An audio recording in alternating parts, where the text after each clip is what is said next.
Buenas tardes a todos. Estamos juntos esta tarde para hablar de proteína. Um, y para empezar, estoy Anouk Cotantillon, soy la jefe de mercado de avicultura para GEFO y Europa. Y, hoy estoy con mis compañeros Elizabeth y Emmanuel para hablar sí, de proteína, por supuesto. Elizabeth, ¿puedes presentarte un poco, por favor? Yes, hello. Hola, ¿cómo están? Ya estoy ahí cambiando mi idioma, pero en verdad que es un gusto estar aquí. Yo soy Elizabeth Santín y yo soy la vicepresidenta de ACS en JEFO, que quiere decir Applied Science Curiosity, que es ciencia aplicada a curiosidad. Mucho gusto. Gracias, Elizabeth. Y Emmanuel, ¿puedes hacer también? Hola a todos y a todas y todos.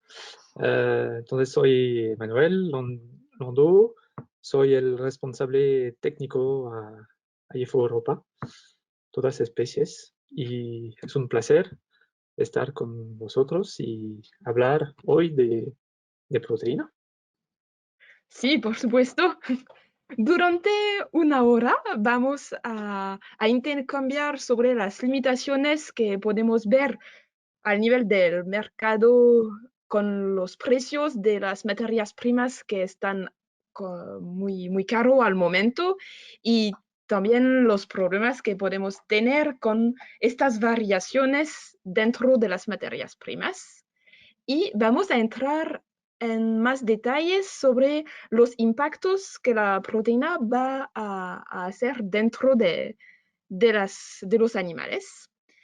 Y antes de empezar, si tienes preguntas durante esta hora, puedes escribirlas en la parte, si preguntas del GoToWebinar, y vamos a tratar de contestar durante la discusión o después tenemos un poco de tiempo para contestar.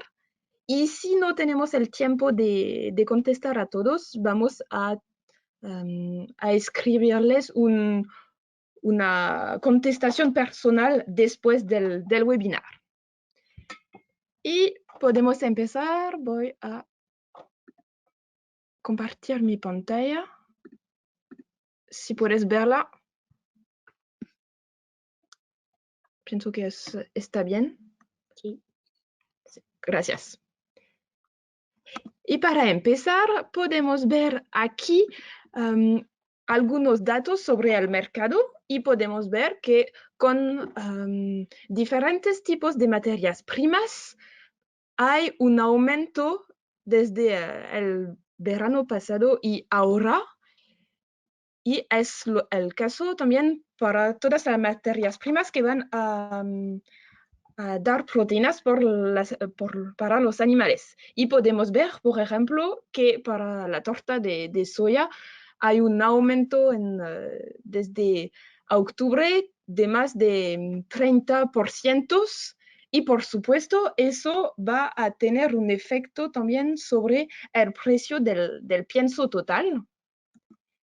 Y aquí, por ejemplo, tenemos el precio de un pienso para pollos de engorde y podemos ver que fue muy estable, cerca de 240 € por tonelada, y que en agosto pasado tenemos este aumento de más de 25%, que es muy importante, por supuesto, para producir estos pollos.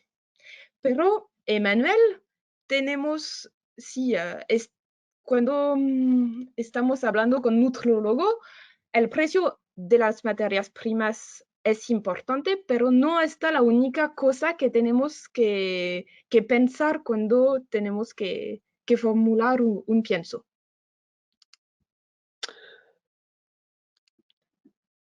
Claro, Anouk,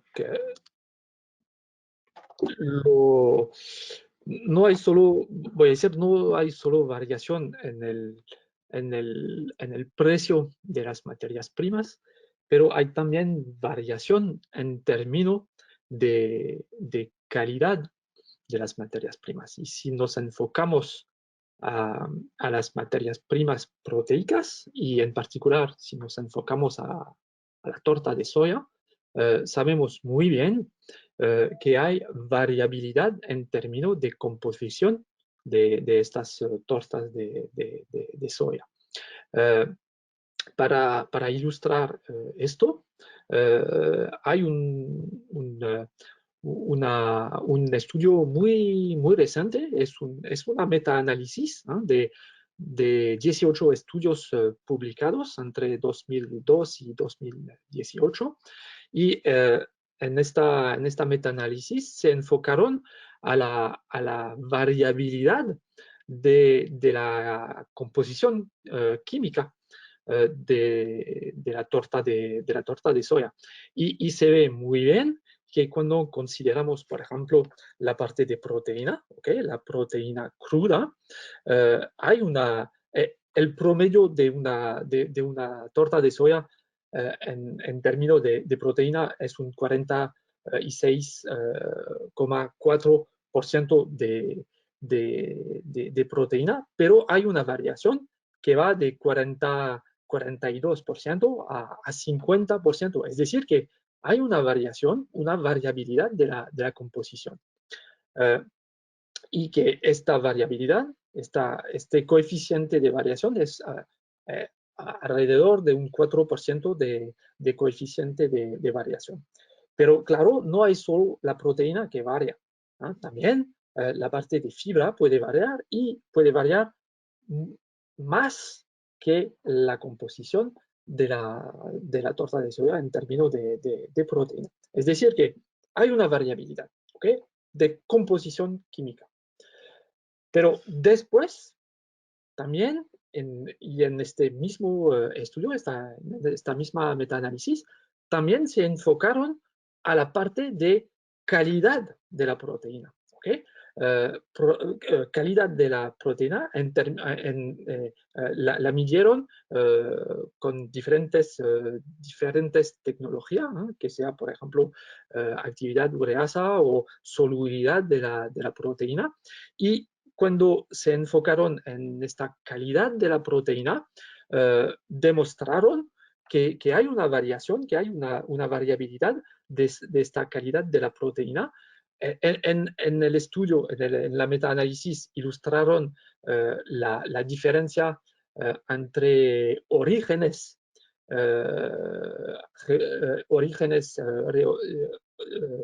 geográficas de la torta de soya, pero se ve que hay una variabilidad.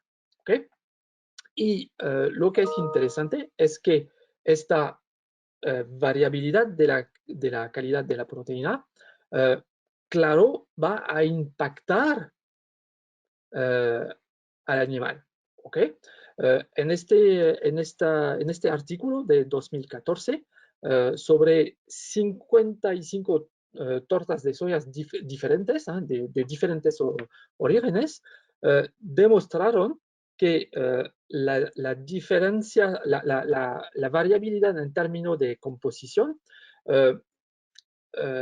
impactó la digestibilidad ideal de la proteína, ¿okay? Y de los aminoácidos de esta torta de soya. Es decir, que se ve muy bien que sobre estos 55 tortas de soya, la digestibilidad ideal de la proteína varió de un 71% a un 88% de digestibilidad. Es decir, una variación bastante importante y ilustraron exactamente lo mismo sobre los principales aminoácidos. ¿Y cómo estas variaciones de digestibilidad van a afectar los rendimientos zootécnicos?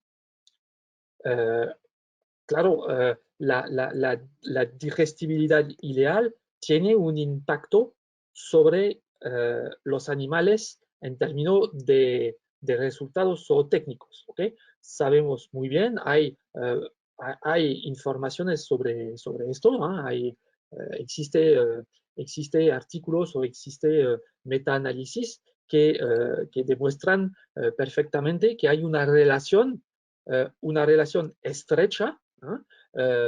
Entre la ingestión de la proteína digestible, en este caso, en este gráfico, es la lisina digestible, y la ganancia de peso de los pollos. Es decir, que hay esta relación. Cada vez que un pollo va a ingerir más lisina digestible, va a producir más carne, ¿ok? Pero esto, voy a decir, lo manejamos bien en formulación, porque todos los fabricantes de piensos hoy, voy a decir, controlan la lisina y formulan sobre la lisina o los aminoácidos digestibles. Es decir, que es algo que manejamos en la fábrica de pienso. Pero lo que es interesante también es la parte de indigestibilidad de la proteína. ¿Okay? Y hay un artículo, un estudio reciente muy interesante sobre variación de la parte no digestible de la proteína. Y en este estudio, es un estudio con pollos, demostraron que con el mismo nivel de proteína digestible, pero variando la proteína no digestible, lo que vieron es que no hay impacto sobre el consumo de los pollos, ¿okay? Pero que hay un efecto negativo, un impacto negativo y significativo sobre la ganancia de peso y sobre el índice de conversión.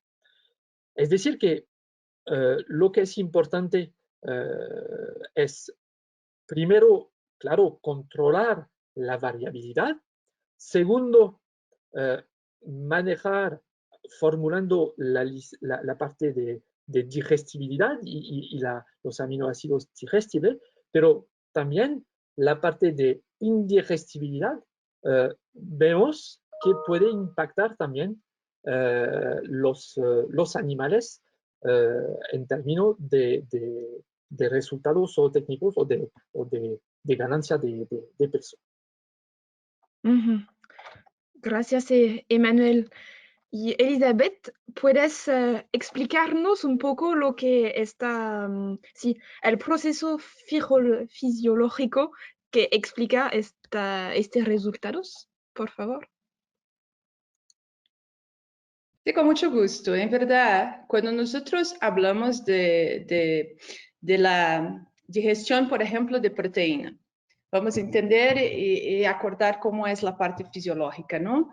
Entonces, cuando llega al estómago, la proteína, que es una gran molécula de aminoácidos y otras, ¿no?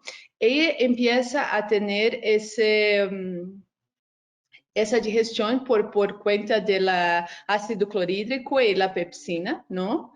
Y cuando llega al intestino, con la acción de las proteasas del páncreas, eso va a ser digerido y absorbido en el intestino. Lo que pasa es que hay muchos factores que pueden disminuir esa absorción. Y todo aquilo, toda la proteína que no es bien absorbida, va a se quedar al final y puede sufrir la fermentación por la microbiota. Y esa fermentación de la microbiota va a llevar a una situación que produce metabolitos que pueden llevar a inflamación. Entonces, por ejemplo, nosotros podemos mirar que hay varios factores que pueden llevar a esa situación de tener el excedente de proteína para ser fermentado al final. Por ejemplo, la edad del animal. La edad del animal, la especie, el estatus sanitario. Cuando se habla en estatus sanitarios, por ejemplo, toda vez que hay una lesión intestinal, un coccidiosis o algo así, hay un desprendimiento de la mucosa y con eso nosotros vamos a tener una proteína endógena para ser fermentada. Y cuanto a la edad, aquí nosotros traemos ese trabajo que muestra en lechones, por ejemplo, que la cantidad de tripsina y quimiotripsina, que son las dos enzimas endógenas responsables por la digestión de la proteína en el intestino, tiene una fuerte reducción desde el 0 día hasta básicamente a los 10 días post-destete. Entonces, esa reducción en la presencia de esas enzimas, que es bien descrita en lechones, es una de las principales causas de por qué tenemos esa acción, una reducción en la digestión de proteína en lechones. En ese caso, aquí mostramos lo mismo hablando aquí de aves, ¿no? Entonces, en ese trabajo, esos autores compararon, por ejemplo, la caseína, que es una proteína considerada altamente digestible, con la harina de soya, ¿no? La proteína isolada de soya y la proteína concentrada de soya. Y aquí son los días. Entonces, mira ustedes que mismo la caseína, que es muy bien digestible, ¿no? Tienes una baja cuando se piensa entre el día 0 y el día 3, 4. Y cuando se mira la soya, ¿no? La harina de soya, mira cómo mientras las fuentes aquí presentadas es la que menos tiene digestibilidad y muestra claramente que hay una menor digestibilidad en estos animales entre 0 y 7 días y que solo después de los 10, 14 días es que empieza a tener una digestibilidad más extensa. Hablando específicamente de la digestibilidad de aminoácidos, en este trabajo muestra varios otros, pero aquí elegimos la treonina y la lisina, y ustedes pueden bien observar que hay para torta de soya, por ejemplo, una más baja digestibilidad que va hasta casi los 7 días aquí. En el caso del concentrado de soya, lo mismo pasa, ¿no? En la cepa de proteína de soya. Y para lisina, la misma, ¿no? A partir hasta los 7 días hay una menor digestibilidad de proteína. Y claro, la calidad de los cereales. Entonces, como Manuela ha dicho, tenemos la cuestión de varios factores antinutricionales que pueden llevar a presencia y a menor digestibilidad de los nutrientes, ¿no? Y lo que pasa es que cada vez que tenemos esa menor digestibilidad, ¿no? En una condición normal, nosotros tenemos proteína, la digestión y la absorción por el huésped de aminoácidos y peptídeos. Mira, pero todos aquellos componentes que no son bien digeridos van a ser fermentados por bacterias y precisamente bacterias como E. coli, ¿no? Y Clostridium son las que más tienen la capacidad de fermentar y generar componentes bioactivos, ¿no? Esses componentes bioactivos são muito variáveis, não? São ácidos graxos de cadena curta, pero muito mais ácidos graxos de cadena ramificada, que são muito inflamatórios, presenças de gases, e tudo isso pode, então, a inflamação. Então, como uma resposta, quanto mais temos esse efecto, ¿no? de esos componentes, de esos metabolitos que son proinflamatorios, tenemos más inflamación en la mucosa intestinal. Gracias, Elizabeth. Está muy, muy interesante. ¿Y qué es la inflamación y cómo va a afectar los animales?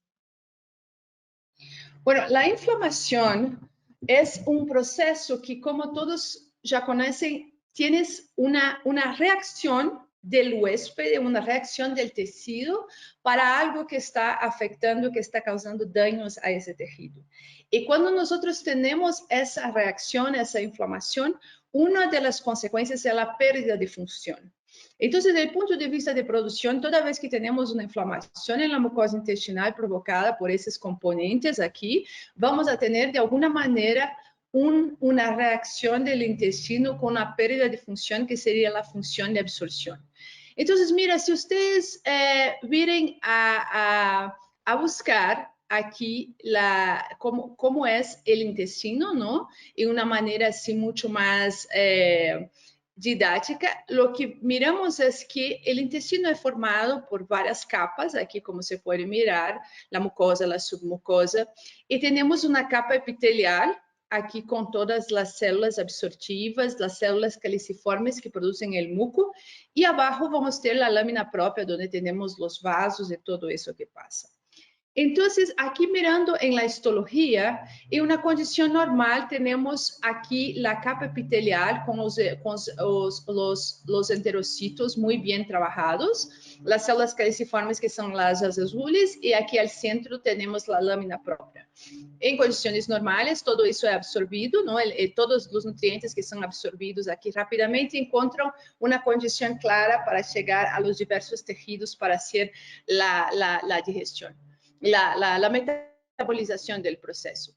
Y nosotros, cuando yo estaba en la Universidad Federal de Paraná, ¿no? Donde soy profesora licenciada, nosotros desarrollamos una metodología que llamamos de ICINSIGHT. En esa metodología lo que hicimos es mantener 8 parámetros que describen lo que es una mucosa intestinal saludable. Y esos son el espesor de la lámina propia, que es el espacio aquí donde están los vasos y los tejidos, los vasos y las células, ¿no? de inmunidad. El espesor epitelial, que es la distancia donde está la capa de células epiteliales y las células caliciformes, que también están aquí.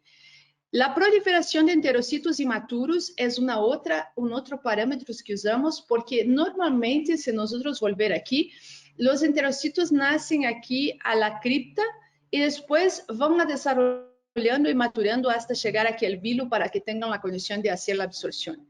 Pero en condiciones que tenemos lesión, hay una proliferación de enterocitos inmaturos que forman como doblas aquí en la mucosa, y esa proliferación de enterocitos inmaturos es una consecuencia de un proceso de cicatrización para un proceso que hubo un daño, ¿no? Y claro, eso disminuye la funcionalidad. Y tenemos entonces, claro, la infiltración de células inmunes en la lámina propia y la infiltración de células inmunes en el epitelio. Entonces, esos parámetros descomponen, muestran que cuando nosotros miramos a ellos, quiere decir que la funcionalidad del órgano es buena o no. Y aquí miren ustedes en una lámina, una lámina que tiene un intestino normal, no saludable, y aquí ustedes pueden ver en la misma proporción que solo encuentran 2 vilos. ¿Por qué? Porque el proceso de inflamación ha incrementado tanto la área de superficie que al final no alcanza a poner 4 vilos aquí. Entonces, aquí miren ustedes cómo se incrementa la lámina propia con la congestión, con los vasos que están aquí claramente mucho más desarrollados. Miren aquí que tenemos esas doblas en la camada epitelial, y esas doblas son básicamente de células enterocitos que no son maturos. Entonces, mira aquí una célula matura en una forma de columna y una forma matura en la forma de glóbulos, ¿no? Como son más redondas. Ese proceso, toda esa capa aquí es una capa que no tiene una función de digestión. Entonces, cuando hay el alimento aquí para ser absorbido, mira que hay una distancia muy larga entre esa camada y los vasos para que sean absorbidos. Y además, cuando hay un proceso inflamatorio, los vasos se abren entre las células endoteliales, hace una abertura y esa abertura permite que haga la salida de células para hacer la defensa. Por eso, la infiltración de células inmunológicas que observamos aquí en la lámina propia y que observamos también en la capa epitelial. Y esas células inflamatorias están ahí para hacer la defensa, pero al mismo tiempo que hacen la defensa, disminuye la capacidad de absorción del intestino. Entonces, esos son puntos que nosotros tenemos que mirar. Entonces, una vez más, un trabajo que fue publicado en Poultry Science, aquí una velocidad sana, donde tenemos una capa muy interesante, clara y una capacidad de absorción mejor. Y mira aquí cómo se alarga, cómo tienes proliferación de enterocitos aquí, cómo se alarga la espesura de la lámina propia. Entonces, claramente demuestra un intestino que es saludable y funcional y un intestino que no es funcional.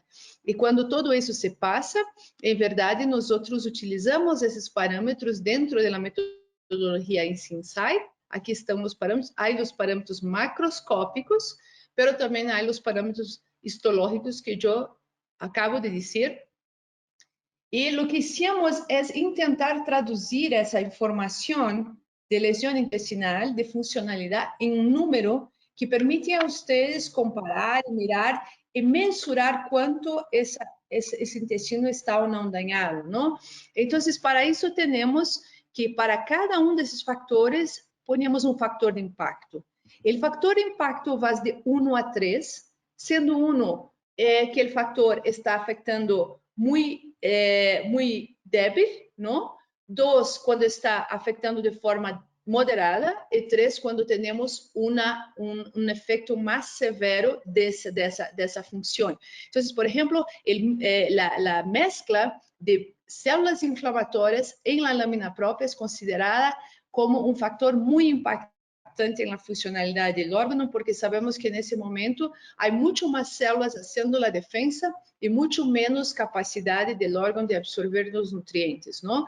Então, para cada fator, para cada dos processos, é atribuído um fator de impacto, e quando se faz a avaliação do órgão, podemos dar um score que vai de 0 a 3, sendo 0 sem nenhuma lesão e 3 a lesão mais severa, não? E quando hacemos a multiplicação do fator de impacto com o score que é observado naquele caso específico, temos um número, e a somatória de todos os números nos dá o valor final de la InSight. Com esse valor final, nós sabemos que quanto mais alto o valor, quer dizer que muito mais alterações são observadas em el órgão, lo que está correlacionado com menos capacidade de absorção. Então, mais lesão, mais inflamação, os números se quedam mais altos, o fator ISI mais alto, isso quer dizer menos capacidade de funcionalidade. E isso é uma metodologia que ha sido publicada em vários journals em el mundo. E o interessante é que esse número InSight, quanto mais alto, mais afeta a funcionalidade e tem um impacto negativo sobre a função de performance, que se aqui estamos falando em conversão alimentícia, pero nesse trabalho de Bellotti, vas a ver que tem um efeito também sobre a ganância de peso. E o interessante é que, às vezes, um impacto que, se nós vemos a los 14 dias, vai impactar hasta los 28 e 30 dias da vida del ave. Então, há uma correlação entre a lesão intestinal, a performance, não só no momento que estamos observando a lesão, mas até o final, não? Então, esses são o impacto que nós podemos observar, Anouk, de la inflamação en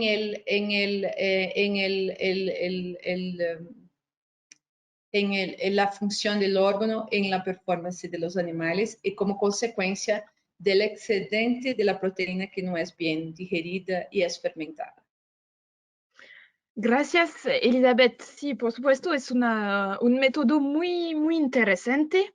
Y gracias a ambos, ahora sabemos que la digestibilidad de la proteína puede ser un problema importante. Y Emmanuel, concretamente, ¿qué podemos hacer para que nuestras aves crezcan de la manera la mejor, de la mejor manera?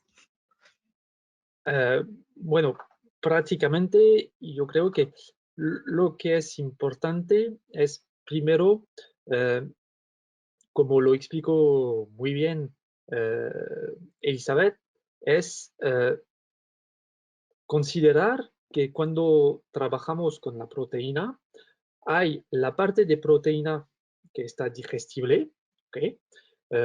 Y son los aminoácidos que van a estar absorbidos al nivel del intestino delgado, ¿okay? Y que el riesgo es que hay una parte de la proteína, voy a decir proteína no digestible, que van a entrar en el intestino grueso, en los ciegos, en el caso del pollo, y esta proteína indigestible puede ser el substrato, ¿okay? Para la fermentación de patógenos, ¿okay? Es decir, que cuando consideramos la proteína, hay una parte de la proteína que va a impactar los resultados zootécnicos por la digestibilidad y la absorción de los aminoácidos, ¿okay? Pero hay la parte de proteína indigestible que puede impactar la salud intestinal, ¿okay? Como lo explicó, como lo comentó muy bien Elizabeth. Y prácticamente, ¿cómo podemos hacer? Concretamente, el objetivo es de intentar de orientar y mejorar la parte de la digestibilidad para evitar que hay proteína indigestible que entre en la parte baja, voy a decir, en los ciegos o en el intestino grueso de los animales. ¿Okay? Y es el objetivo de la solución YEFOPRO, ¿no? La solución YEFOPRO, el objetivo es aumentar la digestibilidad, ayudar a los pollos a digerir mejor la parte de la proteína y en este sentido, evitar que, que hay demasiado proteína indigestible, no digestible, que entra en la parte baja del tubo digestivo. ¿Okay? Y haciendo eso, normalmente vamos a tener un efecto zootécnico y vamos a tener, en términos de ganancia de peso o de índice de conversión, pero también vamos a mejorar la integridad intestinal. ¿Okay? Y concretamente o prácticamente lo podemos demostrar con la metodología EASY que nos explicó Elizabeth. Lo voy a ilustrar con esta prueba. Es una prueba en una estación experimental brasileña. Y en esta granja experimental, lo que los investigadores hicieron es diseñar un protocolo para demostrar estos dos aspectos. ¿Okay? Es un protocolo con cuatro tratamientos, ¿okay? Y con 4 también dietas sucesivas durante la vida de los pollos, pero si consideramos los 4 tratamientos, tenemos 2 tratamientos, el T1 y el T3, que son, voy a decir, control, porque tienen el T1 es un programa nutricional estándar y el T3 es un programa nutricional, voy a decir, reducido en términos de proteína y de aminoácidos digestibles. Es decir, que es, voy a decir, un control negativo, ¿eh? Reduciendo los niveles de nutrientes como proteína y aminoácidos digestibles. Y el T2 y T4 son el T1 y el T3, pero con la adición, con la incorporación de la solución YEFOPRO. ¿Okay? Primero, si nos enfocamos a la parte de solo bajar la concentración en proteína, ¿okay? ¿Qué vemos? Y mirando la parte de integridad intestinal, lo que vemos, aquí tenemos los resultados de la metodología IC-Inside, ¿no? Con los 8 parámetros y al final el score total IC-Inside, vemos que hay una disminución del score IC-Inside total con la disminución, con la reducción de la proteína. ¿Qué quiere decir esto? Claro, como lo explicó Elizabeth, más bajo es este score, este score total, mejor es la integridad intestinal. Es decir, que cuando bajamos la proteína, mejoramos la integridad intestinal. Y es normalmente lo que hacemos de manera muy prácticamente en las granjas, cuando hay un problema de patología digestiva o de desviación, voy a decir, de la parte digestiva, lo que hacemos es disminuir la proteína y disminuir la concentración del peso. Y se ve en esta prueba. Pero el riesgo de hacer esto, mejoramos la integridad intestinal, pero lo que vemos la mayoría del tiempo es también una reducción de los resultados zootécnicos. Y en esta prueba se ve de manera muy clara. Aquí tenemos el control positivo sin adición de la solución GFOPRO. Y aquí tenemos el control negativo, es decir, la dieta reducida en proteína y aminoácidos. Y se ve que hay una disminución de la ganancia de peso y que hay un aumento del índice de conversión.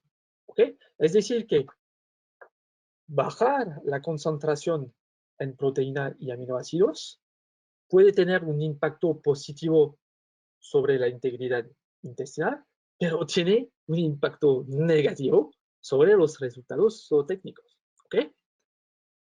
Después, si incorporamos la solución IFOPRO, el objetivo de esta solución IFOPRO, como yo le comenté antes, es mejorar la digestibilidad de la proteína.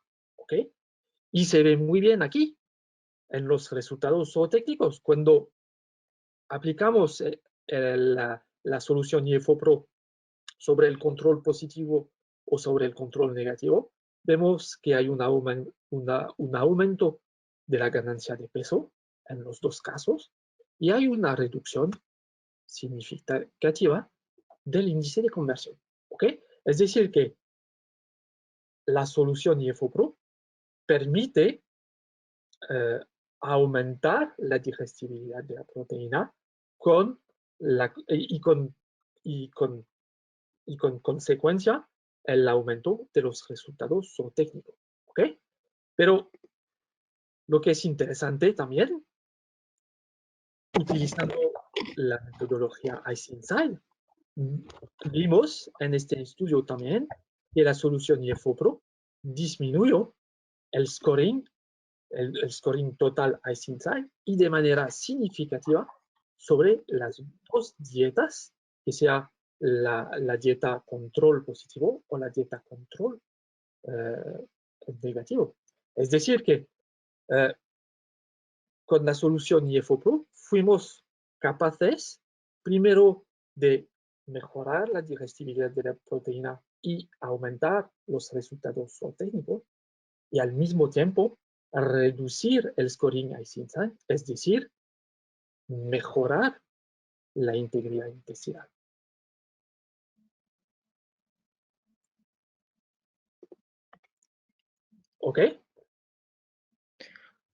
Sí, muchas gracias, Emanuel, para compartir con nosotros esta prueba que está muy, muy interesante. Y durante esta presentación demostramos que las proteínas son muy importantes para el buen crecimiento de las aves, pero hay factores como la calidad de las materias primas o la variabilidad que podemos ver que pueden impactar esos efectos y que van a producir inflamación.